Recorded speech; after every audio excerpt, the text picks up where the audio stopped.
Eneo la dunia linaloonekana tulivu kwenye ramani, lakini lenye msongamano wa migongano ya maslahi. Bahari ya Hindi ya kaskazini na bahari ya Oman zimegeuka kuwa uwanja wa maamuzi makubwa ya kimataifa. Hapo mawimbi hayabebi tena tu chumvi na upepo, yanabeba ujumbe mzito wa kisiasa, kiusalama na kimkakati. Kwani mwishoni mwa Februari, mataifa matatu yenye uzito usiopingika katika mizani ya dunia: Jamhuri ya Kiislamu ya Irani, Jamhuri ya Watu wa China na Shirikisho la Urusi yanakutana majini, yakivunja ukimya wa bahari kwa sauti ya chuma kinachokata maji. Mazoezi ya pamoja ya kijeshi yanajulikana kama Maritime Security Belt.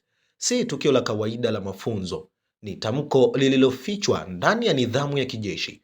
Ni ujumbe unaotumwa bila kutamka jina la anayelengwa, lakini unaeleweka kikamilifu katika korido za Pentagon na ikulu ya White House.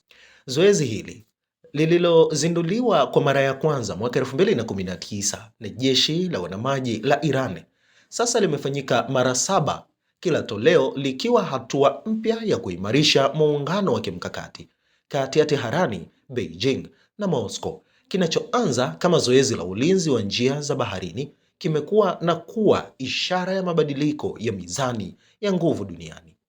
Safari hii jeshi la wanamaji la Irani, jeshi la wanamaji la walinzi wa mapinduzi ya Kiislamu IRGC, pamoja na vikosi vya majini vya China na Urusi vinakusanyika karibu na bahari ya Chabahar, eneo lenye umuhimu mkubwa wa kijiografia, kiuchumi na kijeshi. Chabahar si bandari tu, ni kitovu cha mkondo wa biashara, nishati na ushawishi wa kikanda, na ni jicho linalotazama moja kwa moja bahari ya Hindi.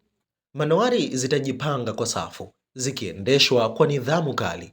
Rada zitachanganua anga na maji. Helikopta zitapita juu kama walinzi wa anga, huku vikosi vya majini vikifanya operesheni za uokoaji, ulinzi wa meli za kibiashara na uratibu wa vita vya baharini kwa kiwango cha juu kabisa cha taaluma ya kijeshi. Mazoezi haya yanakuja wakati ambapo mvutano kati ya Teherani na Washington umefikia kiwango cha hatari. Marekani chini ya Rais Donald Trump imeongeza kwa kasi uwepo wake wa kijeshi katika eneo la Mashariki ya Kati na Ghuba. Kikosi cha wanamaji cha Marekani kimekuwa kikielea katika maji ya eneo hilo, kikiambatana na kauli kali zinazolenga kuilazimisha Irani kukubali mazungumzo kwa shinikizo. Trump amekuwa wazi katika lugha yake: mazungumzo, mashambulizi, ambayo kwa mujibu wa kauli zake yangekuwa mabaya zaidi kuliko yale ya Juni 2025 dhidi ya miundombinu ya nyuklia ya Iran. Kauli hizo zimeongeza hofu, lakini pia zimeimarisha msimamo wa Irani. Teherani imejibu kwa utulivu wa kimkakati, ikisisitiza kuwa diplomasia haiwezi kustawi chini ya vitisho na kwamba mazungumzo yoyote lazima yajengwe juu ya heshima ya pande zote na usawa wa kisiasa. Wakati huo huo, Irani imeonya bila kuficha kwamba shambulio lolote dhidi ya maslahi yake, iwe ardhini, baharini au angani, litakutana na jibu la haraka, kali na lisilo na kusita. Ushiriki wa China na Urusi katika zoezi hili una uzito mkubwa wa kisiasa. Beijing, ikiwa ni nguvu ya kiuchumi na kijeshi, inakuwa kwa kasi.